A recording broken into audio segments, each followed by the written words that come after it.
Bonjour, bien que traité avec humour, le sujet dont je veux vous parler aujourd'hui est tout à fait sérieux. Nous traversons une crise sanitaire majeure qui impacte durablement nos modes de vie, et en particulier l'adoption de gestes barrières. Le port du masque impose une contrainte supplémentaire pour les personnes handicapées, en particulier celles qui sont atteintes des membres supérieurs comme moi. La difficulté à endosser ce masque nous met dans un choix cornélien. Soit on n'en porte pas, mais on met en danger soi-même et autrui, soit on en porte un à longueur de journée et on renonce à tout confort de vie, sans compter que les masques ont des durées de vie qui sont de 4 heures pour un masque chirurgical au maximum et 10 cycles de lavage pour des masques en tissu, soit on démultiplie les demandes d'aide, ce qui en termes d'autonomie n'est absolument pas souhaitable.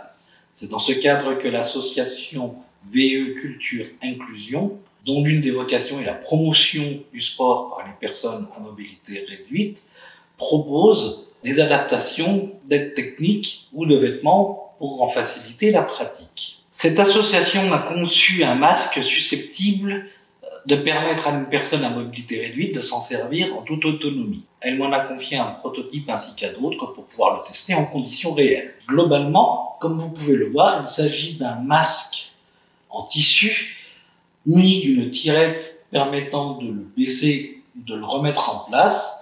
Le tout est maintenu par un harnais en tissu élastique. Lorsqu'on le porte, il suffit d'actionner la tirette vers le bas pour faire descendre le masque. Et on fait exactement le même geste pour le remettre en place. Pour celles et ceux qui, comme moi, portent des lunettes, je vous recommande d'installer le masque avant de chausser vos lunettes. La force et l'amplitude de mouvement nécessaires à actionner le masque sont relativement faibles. Néanmoins, certaines pathologies, comme les myopathes par exemple, pourraient être gênées. Pour eux, il suffit de maintenir la tirette et de faire le mouvement avec la tête. Le modèle à ma disposition est encore à l'état de prototype. Et c'est tant mieux parce que, avouons-le, il me donne quand même un look un petit peu étrange. D'ailleurs, ça vous rappelle personne? Allez, un type à roulette avec un masque étrange. Le sénateur Martin, le docteur Hannibal Lecter.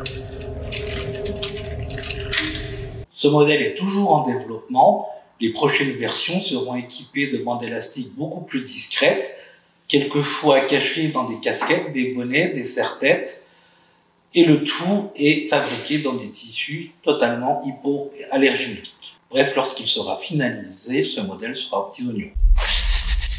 En dehors de ce point en cours de correction, je dois dire qu'il fonctionne plutôt bien. Je l'utilise de temps en temps pour aller faire mes courses, là où il est nécessaire d'être masqué à l'intérieur du magasin et où il est moins de l'être dans la rue, c'est toujours agréable de pouvoir le faire tout seul. Si la participation au développement ou l'acquisition d'un tel masque vous intéresse, je vous invite à prendre directement contact avec l'association VE Culture Inclusion, dont l'adresse mail apparaît maintenant sur votre écran. Cette association est basée à Anglet, plein cœur du Pays-Bas, mais elle a un rayonnement national. Bonne fin de journée, et plus que jamais, sortez couverts.